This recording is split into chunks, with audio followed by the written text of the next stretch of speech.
असली problem in लोग की जीएसटी या ये सब नहीं, असली प्रॉब्लम ये है कि हाथी मर गया जाड़े में, साइकिल बिक गया कबाड़े में, हाथ पंजा पड़ा है नाले में और भाजपा खड़ी है अखाड़े में। असली प्रॉब्लम ये है। और इन्होंने कहा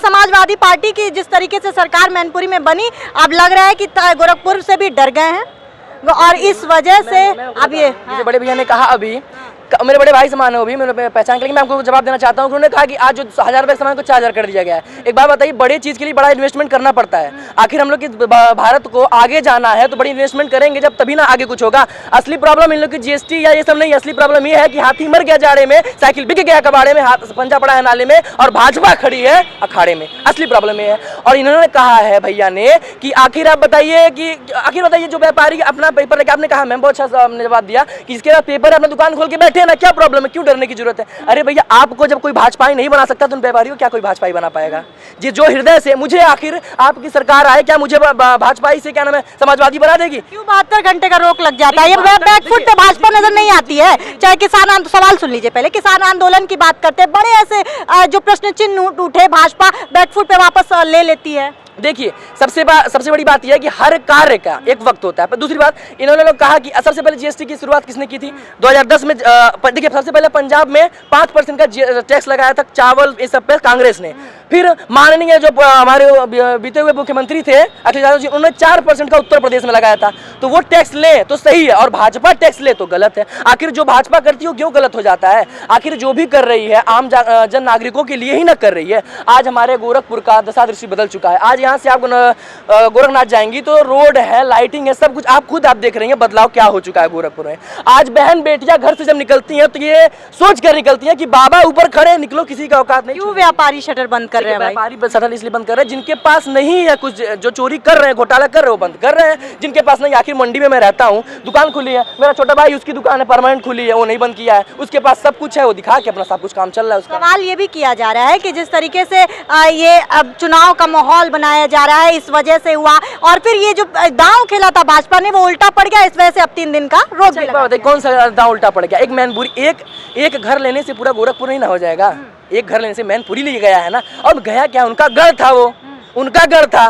बाकी पूरा भारत तो हमारा है। भाजपा में दम नहीं है गढ़ जीतने का। भाजपा में दम क्यों नहीं गढ़ जीतने का? लेकिन ये कहते हैं ना कि यहाँ कुछ जातिवाद भी हो जाते हैं। पहले सबसे बड़ी बात आती है जातिवाद पे। यहाँ पे हमारे जो बड़े भाई लोग हैं वो ये नहीं देखते हैं कि आगे क्या हो रहा है, कितना तरक्की हो रहा है। यहाँ पे कभी कभी जातिवाद हो जाता है। आप खुद देख लीजिए दशा दृष्टि कितना बदला है एक इंसान के अंदर। आज आप लोग चालान पे लगाते हैं, लेकिन आज हर दूसरे व्यक्ति को आप देखेंगे हेलमेट लगा के चलता है। पहले क्यों नहीं चलता था? आखिर वो पैसा बढ़ाई तो आप लोग ने ऑब्जेक्शन किया। और रही बात जीएसटी की, जीएसटी जब लागू हुआ था सबको बैठा के सबके सामने सबके सहमति से हुआ था। ये तो वही बात हुई, अखाड़े में लड़ने गए और वहाँ पे खड़े हुए लड़ नहीं पाए, बाहर आके बोले अरे फाइटिया खराब थी। ये तो वही बात हो गई ना कि एक्सेप्ट ना करना। जब आप वहाँ एक्सेप्ट कर चुके हैं तो यहाँ क्यों नहीं एक्सेप्ट कर रहे हैं भैया? बाहर आप उसको देखिए, असल में क्या होता है आप इस बात देखिए, ये लोग मुद्दा क्यों नहीं उठाते हैं बीच में जब चुनाव आता है? अभी मैं भी एक क्वेश्चन कर दूं कि ये लोग मुद्दा बीच में क्यों नहीं उठाते हैं? सरकार जीतती है, जब चुनाव आता है तब ये लोग मुद्दा क्यों उठाते हैं? इसीलिए मुद्दा उठाते हैं कि जनता को भ्रमित कर सके, उनकी मनोभावना को भ्रमित कर सके, उनका दृष्टि का भ्रमण कर सके, उनके बुद्धि को बदल के अपनी तरफ कर सके। ये बताइए, जिस तरीके से व्यापारी जो आक्रोशित हैं वो ये इल्जाम लगा रहे हैं कि अगर ये छापेमारी करनी ही थी तो नोटिस देना चाहिए था, कुछ बताना चाहिए था। लगातार आप आ जा रहे हैं और व्यापारियों की दुकानों पर छापेमारी कर रहे हैं। एक एरिया में छापा पड़ा, दूसरा एरिया के लोग भाग गए, नोटिस दे के आते तो वो भी तो एरिया नहीं पकड़ा था। ये दिमाग लगाई ना मैम, अब वो भी तो एरिया नहीं पकड़ा था। अरे भाई अब आपके पास लाइसेंस है, आप घर से निकल, संवैधानिक तरीका होता है कि नहीं किसी चीज? संवैधानिक तरीका होता है। हाँ। लेकिन अब कोई अपराधी है, अपराधी को हम पहले नोटिस दे, बेटा तुम घर से भाग जाओ, तुम्हारे घर पे आ रहे हैं, तो अपराधी भागी जाएगा ना। अरे उसको जाके पकड़ना पड़ेगा ना। अब जो पकड़ाएंगे टैक्स भरेंगे। आखिर बताइए टैक्स का सरकार क्या करेंगे?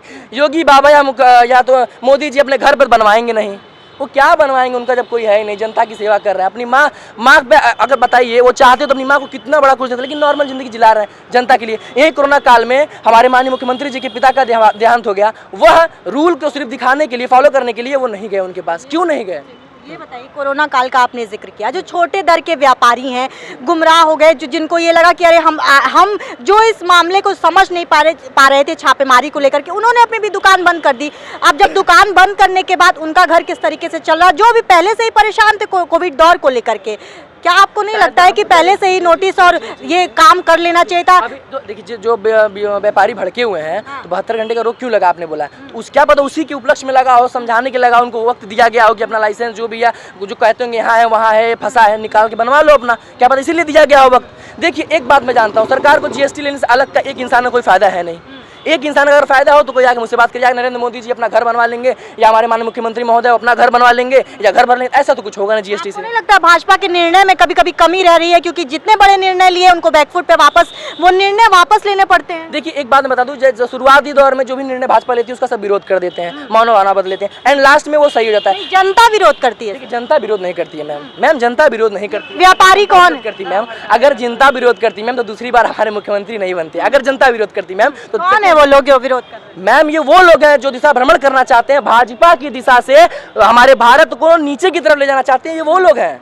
अरे पूरा भारत चिल्ला रहा है भगवा, तो आप लोग को क्या दिक्कत है? अरे नेता बनना नेता बनने में कोई बड़ी बात नहीं है, राजनीति मत करिए, भारत को ऊंचा करिए। तो देखिए अपना नाम करने से अच्छा भारत का नाम ऊंचा करिए, उसमें बड़प्पन है।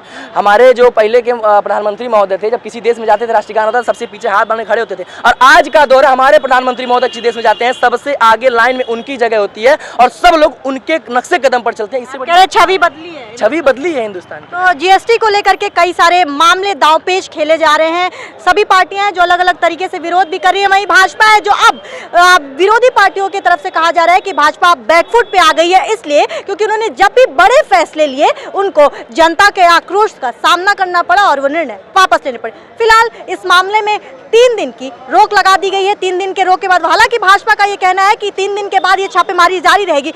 अब इस केस में क्या होगा, नजर बने रहेगी। बने रहिए भारत NB भारत के साथ। मैं हूँ आपके साथ यशस्वी पाठक।